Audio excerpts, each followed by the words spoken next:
পুরুষ পুরুষকে ঠাট্টা না করা, নারী নারীকে ঠাট্টা না করা। আয়াত দ্বারা উদ্দেশ্য হলো পুরুষ পুরুষকে, নারী নারীকে, পুরুষ নারীকে অথবা নারী পুরুষকে কোনো মুসলমান কেউ কাউকে ঠাট্টা করবে না। আল্লাহ এই বদ অভ্যাস থেকে আমাদেরকে বাঁচার তৌফিক দান করেন। 2 নম্বর, ওয়ালা তালমিজু আনফুসাকুম, তোমরা একে অপরের দোষারোপ করবা না, একে অপরকে দোষারোপ করবা না। অপরাধটা আপনি করছেন, অপরাধটা আমি করছি, ইচ্ছা করে আমি অন্য কারো উপরে দোষ চাপায়া দিচ্ছি, না এটা আমি করি নাই, সেই করছে, আসলে আমি করছি। আল্লাহ বলে তোমরা এইভাবে একজন আরেকজনের দোষ দিবা না। অযথা কাউকে দোষারোপ করা থেকে আল্লাহ আমাদেরকে বাঁচার তৌফিক দান করেন। 3 নম্বর, ওয়ালা তানাবাজু বিল আলকাব, তোমরা একজন আরেকজনকে মন্দ নামে ডাকবা না, মন্দ উপাধিতে ডাকবা না। আপনাদের এলাকার একজনের নাম সলিম উদ্দিন, আপনারা বললেন সল্লা, নার নাম সলিম উদ্দিন, আপনি কেন তাকে সল্লা বললেন? আপনারা বললেন কিরে কল্লা ভালো আছোস, তার নাম কলিম উদ্দিন, আপনি তাকে কল্লা বলছেন, এটা আপনি কবিরা গুনাহ করছেন। একজনের নাম জালাল উদ্দিন, আপনি তাকে বললেন কিরে জালু কেমন আছোস, তার নাম জালাল উদ্দিন। এই কথাগুলা সতর্কতার সাথে বোঝার চেষ্টা করা।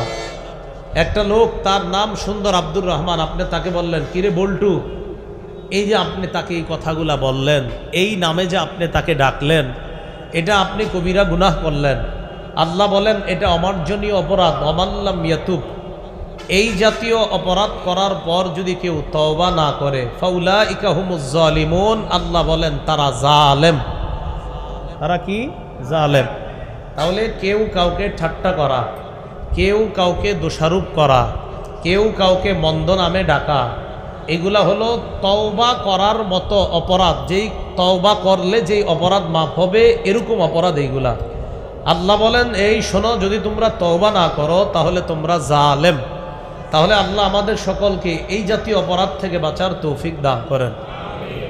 4 নম্বর, ইয়া আইয়ুহাল্লাযীনা আমানু ইজতানিবু কাসীরাম মিনাজ-যন, হে ঈমানদারগণ, তোমরা ভালো ধারণা করবা মানুষের প্রতি, খারাপ ধারণা করা থেকে বাঁচো। তোমরা বেশি পরিমাণে খারাপ ধারণা করা থেকে বাঁচো। আমি মানুষটা এমন যে খালি খারাপ ধারণা করি আরেকজনের প্রতি, হে মনে হয় এমন, হে মনে হয় এমন। আল্লাহ বলে না, এই যে তুমি খালি মানুষকে খারাপ ধারণা করো, এটা থেকে বাঁচো। ইন্না বা'দাজ-যন্নি ইসমুন, আল্লাহ বলেন কিছু কিছু ধারণা পাপ, গুনাহ। এজন্য কারো ব্যাপারে খারাপ ধারণা আসলে আপনি তারটা না ভাইবা নিজেরটা ভাববেন। আজকে ফজর থেকে ঘুমের আগ পর্যন্ত কি পরিমাণ অপরাধ করছেন এইগুলা খুঁজবেন।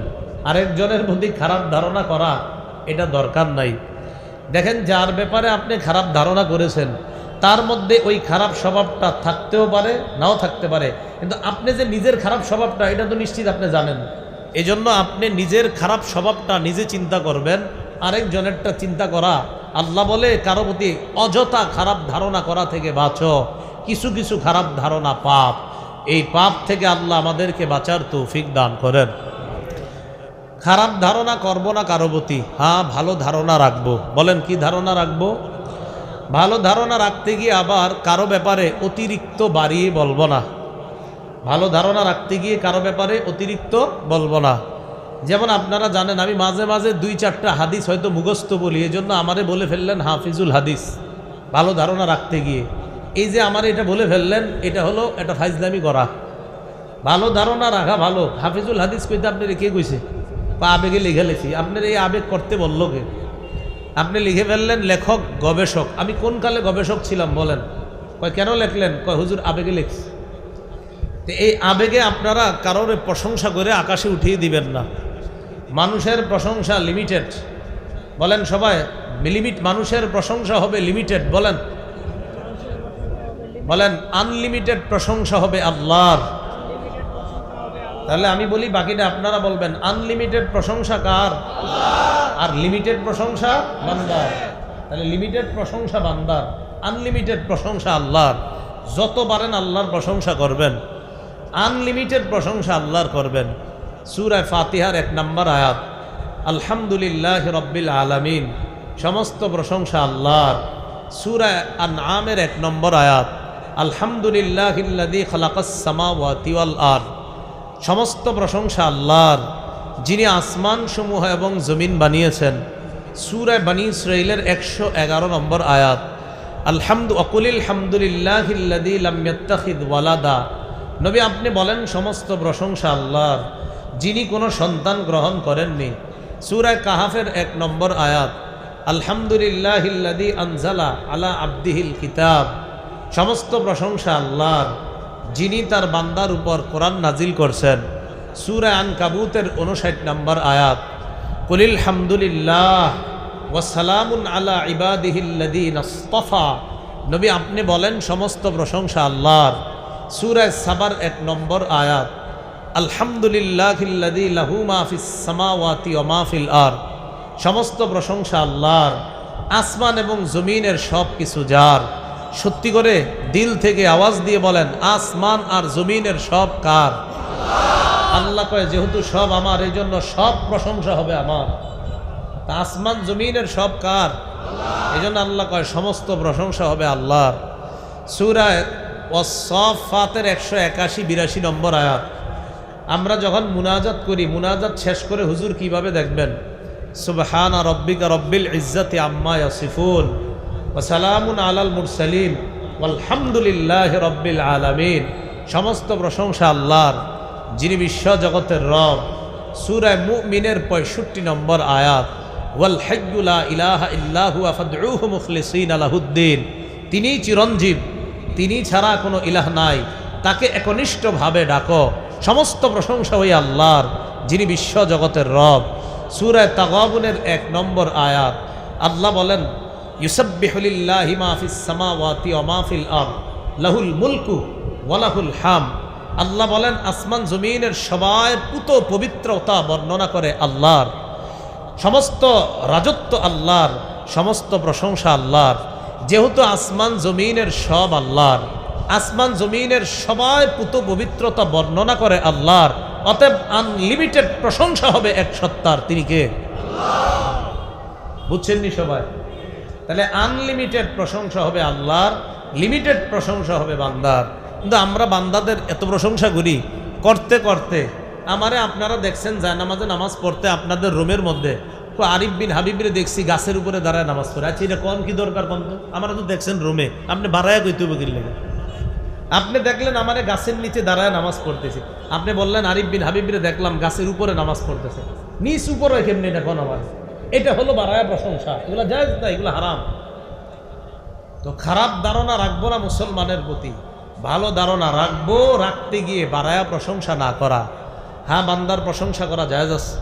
সূরা কলামের 4 নম্বর আয়াত, আল্লাহ বলেন ওয়া ইন্নাকা লাআলা খুলুকিন আযীম, হাবিব আপনি মহান চরিত্রের উপর অধিষ্ঠিত আছেন।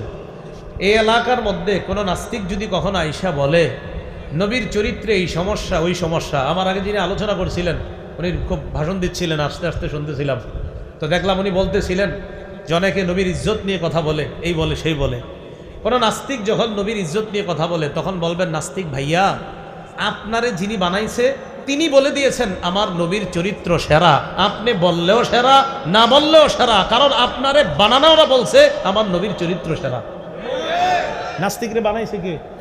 আল্লাহ। তো বলবেন আপনারে যিনি বানাইছে উনি বলছে আমার নবীর চরিত্র মহান, অতএব আপনি এনে হাউমাউ করে কোনো লাভ নাই, নবীর চরিত্র মহান, এটাই চূড়ান্ত কথা। এটা কেউ মানলেও চূড়ান্ত কথা, না মানলেও চূড়ান্ত, কারণ ঘোষণাটা আল্লাহ।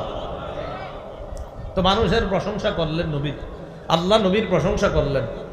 সূরা আলী ইমরানের 39 নম্বর আয়াত, জাকারিয়া নবীর সন্তান ইয়াহইয়া নবীর প্রশংসা আল্লাহ করেছেন। জাকারিয়া নবী বয়োবৃদ্ধ হয়ে গিয়েছেন, স্ত্রী বয়োবৃদ্ধা, সন্তান হয় না। মারিয়ামের ঘরে বেমৌসুমি খাবার দেখলেন, খাবার দেখা জাকারিয়া নবী আল্লাহর কাছে দোয়া করলেন, রব্বি হাবলি মিন লাদুনকা যুররিয়াতান তাইয়্যিবা, আল্লাহ আপনার পক্ষ থেকে আমাকে একজন পবিত্র সন্তান দান করেন। মনে রাখেন, রব্বি হাবলি মিন লাদুনকা যুররিয়াতান তাইয়্যিবা, এই আয়াতটা সূরা আলী ইমরানের 38 নম্বর আয়াত, 3 নম্বর পারা হাফিজি কোরআন অনুযায়ী 14 নম্বর পৃষ্ঠার একদম শুরু লাইনটা, রব্বি হাবলি মিল্লাদুনকা যুররিয়াতান তাইয়্যিবা। আল্লাহ রব, আপনি আপনার পক্ষ থেকে আমাকে একটা পবিত্র সন্তান দান করেন। ইন্নাকা সামিউদ দুআ, আপনি দোয়া শ্রবণ করেন। এই এলাকার যে ভাইয়াটা বিয়ে করছে 10 বছর সন্তান হয় না, এই ভাইটাকে আর ওই ভাইয়ের বিবিকে বলবেন, তোমরা সূরা আলী ইমরানের 38 নম্বর আয়াতের রব্বি হাবলি মিল্লাদুনকা থেকে ইন্নাকা সামিউদ দুআ পর্যন্ত এই দোয়াটা পড়বা আর আল্লাহর কাছে দোয়া করবা। এইভাবে দোয়া করবেন, আল্লাহ জাকারিয়া নবী বৃদ্ধ বয়সে আপনার কাছে দোয়া করছে, আল্লাহ আপনি জাকারিয়া নবীকে বৃদ্ধ বয়সে সন্তান দান করছেন। মাবুদ গো, আমিও ওই দোয়াটা করলাম, আমার বিয়ে হয়েছে 10 বছর, একটা সন্তান হয় না, আল্লাহ আপনি আমাকে এই দোয়ার বদৌলতে আমাকে একটা সন্তান দান করেন। এই দোয়া করেননি? করে না, না কইরা বাসে ওঠে আর টলারে ওঠে, উইঠা কই জানি যায় সন্তান চাইতে। কেন আপনি এদিক সেদিক যান? আল্লাহ তো শিখাই দিছে সন্তান কোথায় যাবেন। আল্লাহ কথাগুলা বুঝার তৌফিক দান করেন। তাহলে জাকারিয়া আলাইহিস সালাতু ওয়াস সালামের দোয়ার পরে আল্লাহ পাক রব্বুল আলামিন এবার সন্তানের সুসংবাদ দিলেন। সূরা আলী ইমরানের 39 নম্বর আয়াতে আল্লাহ বলেন, ফানাদাতুল মালাইকাতু ওয়া হুয়া কাইমুন ইউসাল্লি ফিল মিহরাব। জাকারিয়া নবী যখন মেহরাবে নামাজে দাঁড়াইছে, ফেরেশতারা ডাক দিয়ে বললেন, ও জাকারিয়া নবী, আল্লাহ তো আপনার দোয়া কবুল করে ফেলছে। আল্লাহ আপনাকে সুসংবাদ দিচ্ছে, ইয়াহইয়া নামে আপনার একটা পুত্র সন্তান হবে, তার 4টা গুণ হবে। মুসাদ্দিকাম বিকালিমাতিম মিনাল্লাহ, তিনি আল্লাহর কালিমাকে সত্যায়নকারী হবেন। 2 নাম্বার ওয়া সাইয়্যিদা, নেতা হবেন। 3 নাম্বার ওয়া হাসুরা, পবিত্র হবেন। 4 নাম্বার ওয়া নাবিয়্যাম মিনাস সালিহিন, তিনি একজন নেককার নবী হবেন। কি বুঝলাম? দোয়ার অ্যাকশন কেমন? আল্লাহ যেই সন্তানটা দিবে, আল্লাহ সন্তান হওয়ার আগে নামও রাখলেন ইয়াহিয়া। 4 গুণওয়ালা হবে সন্তানটা, আল্লাহর কালিমাকে সত্যায়ন করবে, নেতা হবে, পবিত্র হবে, একজন নেককার নবী হবে। তাহলে এই জায়গায় মানুষের প্রশংসা কে করেছেন? আল্লাহ। মানুষের প্রশংসা মানুষ করা জায়েজ আছে।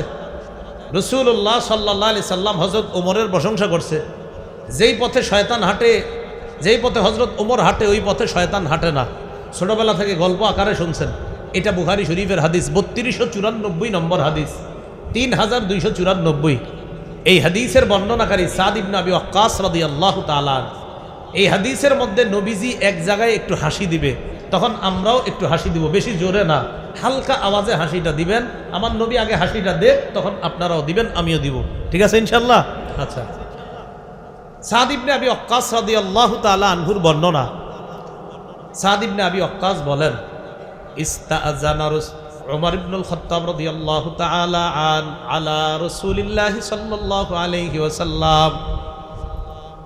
ওমর ফারুক রাদিয়াল্লাহু তাআলা নবীর কাছে অনুমতি চাইলেন, হুজুর আপনার বাসায় আমি একটু আসতে চাই। নবীজির মনে করেন বাসা দরজা, তো বাহিরে হযরত ওমর, ভিতরে নবীজি। হযরত ওমর বাহির থেকে অনুমতি চাইতেছে যে আমি ওমর আসছি, নবীরে বলো যে আমি একটু ভিতরে আসার অনুমতি আছে কিনা। যেই সময় অনুমতি চাইছে ওই সময়টা খুব মন দিয়ে বুঝেন। ওয়াইন্দাহু নিসাউম মিন কুরাইশিন ইউকাল্লিমনাহু ওয়া ইস্তাকসিরনাহু আলিয়াতান আসওয়াতুহুন্না। যখন নবীর কাছে হযরত ওমর অনুমতি চেয়েছেন, তখন নবীর সামনে একদল কুরাইশি নারী বসা, যারা উঁচু আওয়াজে কথা বলতেছিল। কি আওয়াজে? উঁচু আওয়াজ। তো যেই মাত্র হযরত ওমর অনুমতি চাইলেন, ফালাম্মাস্তাযানা উমারু কুমনা ইয়াবতাদিরনাল হিজাব। হযরত ওমর যখন অনুমতি চাইলেন, তখন নবীর সামনে থাকা নারী, নবীর বিবিগণও ছিলেন সেখানে, এই নারীরা উইঠা তাড়াতাড়ি পর্দার আড়ালে গেছে। কোথায় গেছে? পর্দার আড়ালে। তো যখন নারীরা পর্দার আড়ালে গেছে, ইতিমধ্যে ফাআযিনা লাহু রাসূলুল্লাহ সাল্লাল্লাহু আলাইহি ওয়াসাল্লাম, হযরত ওমরকে আল্লাহ নবী ঘরে ঢুকার অনুমতি দিলেন। হযরত ওমর যখন ঘরে ঢুকতেছে, ঢুকার সময় দেখে ওয়া রাসূলুল্লাহ সাল্লাল্লাহু আলাইহি ওয়াসাল্লাম ইয়াদহাক। ওমর ফারুক যখন ঘরের মধ্যে ঢুকে, ওই যে নারীরা হযরতে ওমর অনুমতি চাওয়ার পর ঘরের মধ্যে পর্দার আড়ালে যে চলে গিয়েছে, হযরতে ওমর ঘরের মধ্যে ঢুকার সময় দেখে আল্লাহর নবী হাসতেছেন। নবীজি কি করতেছে? হাসতেছে। এটা হালকা হাসি দেন, আস্তে দিন, বেশি জোরে না। আচ্ছা যাক, ঠিক আছে। রাসূলুল্লাহ সাল্লাল্লাহু আলাইহি সাল্লাম হাসতেছে কেন? নারীরা তাড়াতাড়ি উইঠা পর্দার আড়ালে গেছে। তো ওমর ঢুকছে, নবীজি হাসতেছে। হযরত ওমর ঢুকার পর নবীজির হাসি দেখে একটা বাক্য বলছে। এই বাক্যটা আমার খুব পছন্দ, কিন্তু আপনারা যদি পারেন একটু মুখস্থ করে শিখা রাখেন। আমি মাঝে মাঝে শুয়ে থাকলে, গাড়িতে বসে থাকলে এই বাক্যটা মনে পড়লে তো আমিও হাসি আর ভালোও লাগে বাক্যটা। হযরত ওমর ফারুক রাদিয়াল্লাহু তাআলা আনহু নবীজিরে বললেন, আদহাকাল্লাহু সিন্নাকা। বলেন আদহাকাল্লাহু সিন্নাকা। বলেন আদহাকাল্লাহ সিন্নাকা। এর মিলায় বলবেন আদহাকাল্লাহু সিন্নাকা, আদহাকাল্লাহু সিন্নাকা। হযরত ওমর বললেন আদহাকাল্লাহু সিন্নাকা ইয়া রাসূলুল্লাহ। হে আল্লাহর নবী, আপনি যে হাসতেছেন না, আল্লাহ যেন সারা জীবন আপনার এই হাসি মুখটা সব সময় হাসি মাখা রাখেন। দেখে বলতেছে, হুজুর আপনার চেহারাটা সবসময় আল্লাহ হাস্যোজ্জ্বল রাখেন। হযরত ওমরে এটা বলার উদ্দেশ্য হলো, হুজুর আপনার চেহারাটা হাসি মুখ সবসময় থাক, আমি চাই। আপনি হাসলেন কেন একটু আমার যদি বলতেন ভালো লাগতো। তো রাসূলুল্লাহ সাল্লাল্লাহু আলাইহি সাল্লাম বললেন, ওমর আমি হাসছি কেন জানো? আমার সামনে একদল নারী ছিল, ওই পর্দার আড়ালে আছে। যেই মাত্র ফালাম্মা সামি'না সাউতাকা, তোমার আওয়াজটা শুনছে তারা, কুমনা ইবতাদারনাল হিজাব, সবগুলা উইঠা তাড়াতাড়ি ওই যে পর্দার আড়ালে চলে গেছে ওখানে। হযরত ওমর কয়, তারপর? আমি যখন দেখছি তোমার আওয়াজ শুনে এইগুলা পর্দার আড়ালে চলে গেছে, এই জন্য তোমারে দেখে আমি হাসি শুরু করছি। এইগুলা তোমার আওয়াজ শুনে দৌড় দিচ্ছে। হযরত ওমর বললেন, ফান্তা কুনতা আহাক্কা ইয়াহাবনা ইয়া রাসূলুল্লাহ। হুজুর তারা তো আপনাকে বেশি ভয় পাওয়া দরকার ছিল। এবার পর্দার এপাশ থেকে ওপাশে নারীরা নবীর বিবিগণ আছেন। তো হযরত ওমর ফারুক রাদিয়াল্লাহু তাআলা আনহু বললেন, ইয়া আদুওয়াতি আনফুসিহিন্না, হে আত্মশত্রু নারীগণ, মানে ওই নারীগণ যারা নিজেরা তোমরা নিজেদের শত্রু, আতাহাবনানি ওয়ালা তাহাবনা রাসূলুল্লাহ, তোমরা আমাকে ভয় পাও, আল্লাহ রসুলকে ভয় পাও না? এই প্রশ্ন করার পর পর্দার আড়াল থেকে নারীরা যে জবাবটা দিছে, এটা শুনলে আপনাদের হাসি উঠবে। নারীরা কয়, কুলনা নাম। ওমর ঠিকই কইছো, তোমারে আসলে একটু বেশি ভয় পাই আমরা। তো হযরতে ওমর কয়, আমারে বেশি ভয় পাওয়ার কারণ? কয়, আনতা আফাদ্দু ওয়া আগলাযু মির রাসূলিল্লাহি সাল্লাল্লাহু আলাইহি সাল্লাম, তুমি নবীর চাইতে একটু কঠিন ভাষা কও আর একটু কঠোর বেশি, তো এজন্য তোমার সামনে কিছু কইতে পারি না, নবীর সামনে সহজে কিছু কইতে পারি, কারণ তুমি একটু কঠিন মানুষ। এইটা শুইনা রাসূলুল্লাহ সাল্লাল্লাহু আলাইহি সাল্লাম হযরত ওমরকে যা বললেন, ওয়াল্লাযী নাফসি বিয়াদি মা লাকিয়াকা শাইতান ক্বাদ তুসালিকান ফাজ্জান ইল্লা সালাকা ফাজ্জান গায়রা ফাজ্জিক। আল্লাহর কসম যার হাতে আমার জান, ওমর তুমি যেই রাস্তায় আসো, ওমর আসতেছে আর শয়তানও এই রাস্তায় রওনা করছে। মা লাকিয়াকা শাইতান ক্বাদ তুসালিকা, তুমি আসতেছো, শয়তান যাইতেছে। তোমারে শয়তান দেখছে, দেখার সাথে সাথে ইল্লা সালাকা ফাজ্জান গায়রা ফাজ্জিক, তোমার রাস্তার পরিবর্তে এই রাস্তা থেকে তাড়াতাড়ি সরে শয়তান অন্য রাস্তা ধরে, তোমার রাস্তায় শয়তান আর হাঁটে না, আরেক রাস্তা দিয়ে হাঁটা শুরু করে। এই জন্য নবী বলছেন, আমার ওমর আল্লাহর বিধান পালন করার ক্ষেত্রে সবচেয়ে কঠিন। হযরতে ওমর ওই ব্যক্তি, হক এক পাশে রাখবেন, বাতিল আরেক পাশে রাখবেন, হক বাতিল দুই পাশে, মাঝখানে দাঁড় করায় দিবেন। তিনি হলেন হযরত ওমর ইবনুল খাত্তাব। বাতিল হকের সাথে লাগবে না, হক বাতিলের সাথে লাগবে না। ওমর তো ওমর, হক হক, বাতিল বাতিল। বাতিলের ক্ষেত্রে ওমর ঘুষিমিশি, ইনিয়ে বিনিয়ে, এমন তেমন ওমর, এগুলো হযরত ওমর বুঝতেন না। হক বাতিল মাঝে দাঁড় করাবেন, তার নাম ওমর, একদম সোজা চাপটা। তো ওমর ফারুক রাদিয়াল্লাহু তাআলা আনহুর প্রশংসা করলেন নবীজি। মানুষের প্রশংসা করা জায়েজ আছে, রাসূলুল্লাহ সাল্লাল্লাহু আলাইহি সাল্লাম বাড়ি করলেন না, যতটুকু প্রশংসা দরকার ততটুকু করলেন। আবু বকর সিদ্দিক রাদিয়াল্লাহু তাআলা আনহু দেখেন, সাহাবীদের প্রশংসা যখন করা হতো তারা বিনয়ী হতো, আর আমাদের প্রশংসা করলে আমরা আরো অহংকারী হই, আরো ভাবসাব বাড়ে, পাঞ্জাবিটা আরো আগের চাইতে বেশি নড়াচড়া করে। ইবনে মাজার বর্ণনা 94 নম্বর হাদিস। এই হাদিসের বর্ণনাকারী আবু হুরায়রা রাদিয়াল্লাহু তাআলা আন তিনি বলেন, ক্বালা রাসূলুল্লাহ সাল্লাল্লাহু আলাইহি ওয়াসাল্লাম, মা নাফানি মালুন কাত্তু মা নাফানি মালু আবি বকরিন। রাসূলুল্লাহ সাল্লাল্লাহু আলাইহি সাল্লাম বলেন, আমার সাহাবীরা আমারে যারা দান করেছে তাদের দানগুলা যেই পরিমাণ কাজে লেগেছে, আবু বকরের দান সম্পদটা ইসলাম প্রচারে আমার বেশি কাজে লাগছে।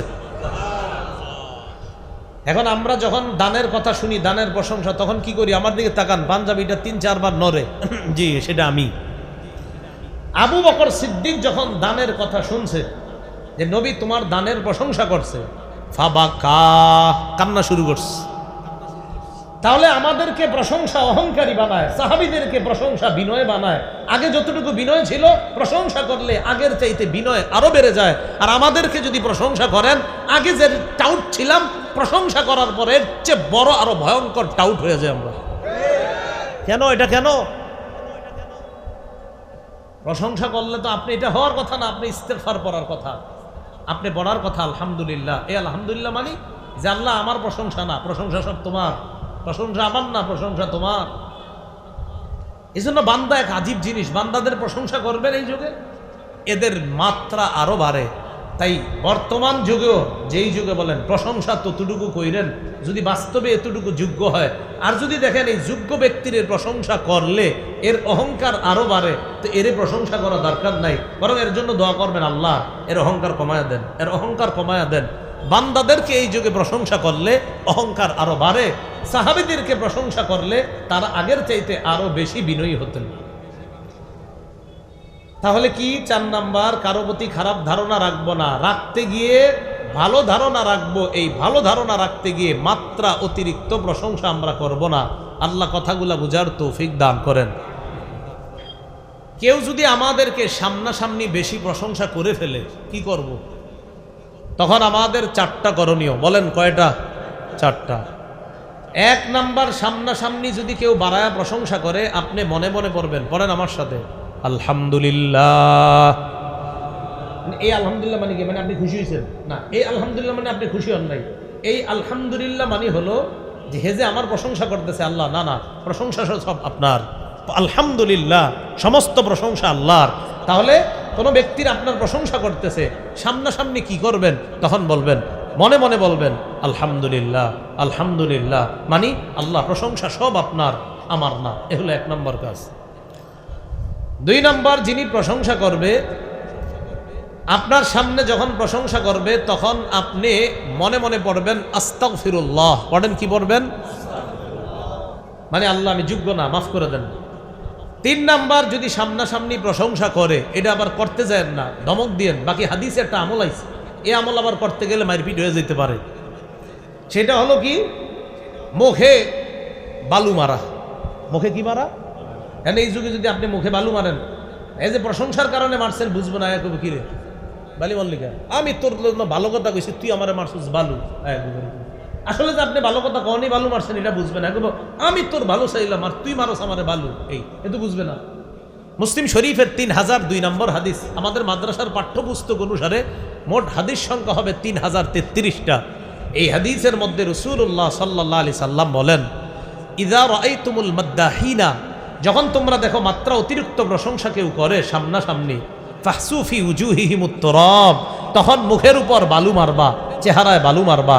এখানে বালু মারা দ্বারা উদ্দেশ্য হলো সতর্ক করে দেওয়া, কিন্তু সাহাবীরা আমল ডাইরেক্ট করত। একদিন এক সাহাবীর সামনে প্রশংসা হলো, তিনি সত্যি সত্যি বালু আর পাথর টাথর নিয়ে মারছে মুখের মধ্যে। হযরতে ওসমান কয়, কি ব্যাপার, তুমি এরকম মারলা কেন? কয়, নবীজি মারতে কইছে তাই মারছি। তাহলে 3 নাম্বার, সতর্ক করা। বালু মারা দ্বারা উদ্দেশ্য কি করা? সতর্ক করা। 4 নাম্বার, মাত্রা অতিরিক্ত প্রশংসা কেউ আপনার সামনে করলে, 4 নাম্বার যে কাজটা, 4 নাম্বার 3টি দোয়া করবেন। 4 নাম্বার কাজ, মনে মনে কয়টি দোয়া করবেন? 3টি।